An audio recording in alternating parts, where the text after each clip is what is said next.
Hey everybody, it is me, Nicole Rivera from the Stop Writing Alone podcast, and here on the MV Rivera YouTube channel, sharing writing prompts with you for the entire year 2022, because we're trying to write 52 short stories in 52 weeks. I guess I should just say 52 stories. Maybe some of your stories are getting longer than just short. That's totally up to you. Every week I've got a different prompt tool or a writing exercise to share with you. This way you can be inspired to get that story started and hopefully finish, because, you got to write another one next week. So this week I wanted to share with you a book, Now Write.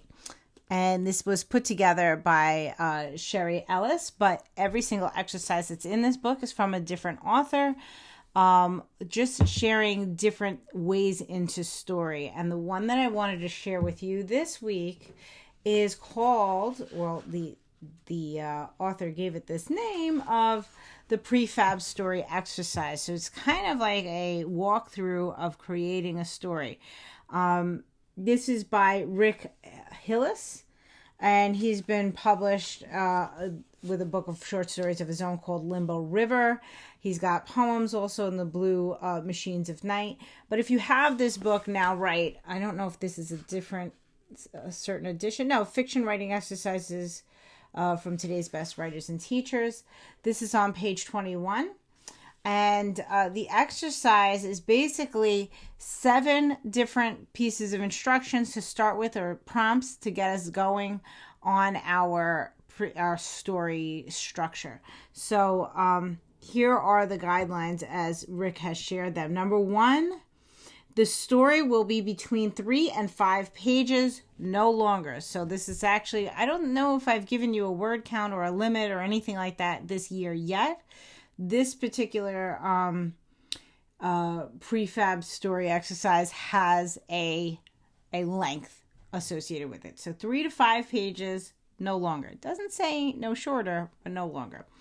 Number 2, the action happens over a long weekend. So you're going to be writing a story about a long weekend. And that's kind of why I tipped into this, because for us here in New York City, we have a long week off with President's Week. But I think many people in the States have a long weekend. Number 3, the story opens with a line of exposition as the protagonist watches the antagonist arrive. So before you get started, you need to have determined who your protagonist is and who your antagonist is, because they are going to be in your first line, not necessarily meeting, but the story opens as the protagonist watches the antagonist arrive. Number 4, the antagonist has something that the protagonist wants or thinks he or she deserves. Okay, so we're seeing the antagonist enter, and the antagonist has something that he or she deserves, that the protagonist thinks he or she deserves. Number 5, over the course of the weekend, the protagonist is presented with the opportunity of taking this object of desire or not. So basically, this is going to happen. Whatever that thing was that they were holding, that they had during the weekend, the protagonist has an opportunity to get their hands on it. But then it says ellipses or not. So it's going to happen over the weekend. I really like number 6 though. And I think this is really interesting. Number 6 says, important. This thing should have metaphorical suggestiveness. It should be the controlling metaphor and the title of the story. This is not an easy one, guys. I didn't tell you I was going to give you an easy one. You got a long weekend to work on this. And number 7, as important, nothing is explained. We are told nothing or almost nothing. Everything, meaning, feeling, thought, unfolds through action, detail, and description. I'm going to be honest with you. I have not taken on this challenge yet, and I do feel like this is a story that I am going to begin this week, but may take me a very long time to complete, to do all 7 of these things. So again, the story is between 3 to 5 pages. The action happens over the course of a long weekend. The story opens with the protagonist seeing the antagonist walk in. The antagonist has something that the protagonist wants or thinks he or she deserves. Over the course of the weekend, the protagonist is presented with an opportunity of taking this object of desire or not. And that thing should have a metaphorical suggestiveness. It should be the controlling metaphor and the title of the story. And then this number 7 is like the killer, right? Nothing is explained. We are told nothing or almost nothing. Everything, meaning, feeling, thought, unfolds through the action, detail, and description. Now, Rick says right after this, he says, that's it, a basic who's knocking on my door story. I should warn you that some creative students may balk at this exercise because it at first seems that all the creative choices have been removed. Not true. The guidelines merely control time and insist on the traditional storytelling fundamentals: conflict, action, and metaphor. The most important choices are up to the student. It is the setting at the cabin, is the setting at a cabin, at a summer camp, or a construction site? Does the antagonist arrive in a horse-drawn buggy or a Cadillac? Is the narrator a kid or an adult? What's the point of view? What holiday is it? Easter, Christmas, Thanksgiving? Is the, quote, thing a bowling trophy? Probably a comic tone. Or a hearing aid that is not only the source of your cousin's sudden popularity, but seems to pick up messages from dead Aunt Ruby? Probably not a comic tone. Although it does not strictly follow the prefab rules, and I always allow students to break the rules to make a stranger story, Raymond Carver's viewfinder works as a model. So if you're looking for a text to sort of look at and say, what is this guy talking about? How does this work? Raymond Carver's viewfinder is a good model. And then it says, a variation on this exercise that is perhaps easier for students to get excited about is the basic, quote, road trip strategy. In this case, the protagonist will be on a trip to a funeral, reunion, birthday party, hockey game, concert, and will encounter within the first paragraph someone or something that changes the direction of the story.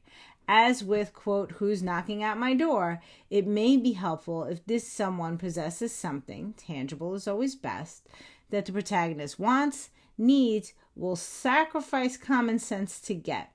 In the end, this encounter changes the protagonist's life, if only in a minute way. This version works well when stressing setting, sensory detail, and action. It helps students avoid the pitfall of writing a static story. So if you're feeling like the original Who's Knocking at My Door 7 steps is not triggering you into the right space and you want to go with the road trip, take that on. But I'm really curious to see how this goes. There's a lot of rules to sort of consider with these 7 different guidelines. But I do think there could be a truly rich story that comes out of this. When I say that we're writing 52 stories in 52 weeks, remember that it doesn't mean that every story has to be finished within 7 days. There are going to be some stories that you're going to begin and you're going to need to revisit. I mean, well, let's be honest. We're revisiting all our stories. No story is truly completed until we've done revision and rereads. So if the task itself feels like it's going to take more time than something that we've done earlier in the year, I would say that's probably the case that all of your stories take more time than you would think at first glance. It's just that for this particular story, perhaps the drafting will take more of your time. And if you take the time with the drafting and follow the guidelines, perhaps when you come to revisit it for revision, it won't take as much time on that end. So something a little bit different this week. Not a 1-2 punch stories done. Definitely things need to be thought about before you even sit down to the page. My personal approach is to think about that thing first and then build into my protagonist and antagonist. But perhaps you are somebody that likes to think character first and then get your thing. So have fun with it. do the work on this one. I think it'll be truly worth it. And the book, again, is now right. The editor is Sherry Ellis, but there's loads of different authors and teachers in here. I mean, there's just a little list down here on the bottom to give you a taste. And these exercises really run the gamut with things that are very detailed like this and some that are just quick inspirations. The table of contents is even broken down into the different types of writing that you are going to be focused on. There's a section on revision, a section on craft, a section on setting and character. So lots in this book. I do truly love this book, but it is one that requires lots of work. You do have to sit down and really give it its time. So I want to wish you the best of luck with this story. If you are watching this when it goes live tonight, February 18th at 6 p.m. Eastern, I will be having a writing prompt party. It is the final event of this entire week. We've been having happy camper meetings all week. We did goals on Monday. Tuesday we had a write-in. Wednesday we had a casual chat. Last night on Thursday we talked about our plans for our critique partnerships in the spring. And today is our writing prompt party. And all of this is in preparation for the spring season of Happy Campers Club, which is going to start on March 1st and go all the way through April 30th, where we'll be having those meetings and critique partnerships all the way through the 2 months. I have the sign up links in the description. If you have not already signed up for the Stop Writing Alone Network, that link will be there as well. Stop Writing Alone Network is a free space for us to come together as writers to just have our writing community online, free from all of our distractions on social media. But within there is also going to be the Happy Campers Club and the 52 Club. So please, if you are interested in writing these 52 short stories or 52 stories through 52 weeks for the year together, get on over to the network and make sure you sign up. This way we can continue those conversations there, because my plan is to have writing prompt parties every single week with community, so that you can have your drafts done and have them read aloud and get some initial feedback from writers every single week.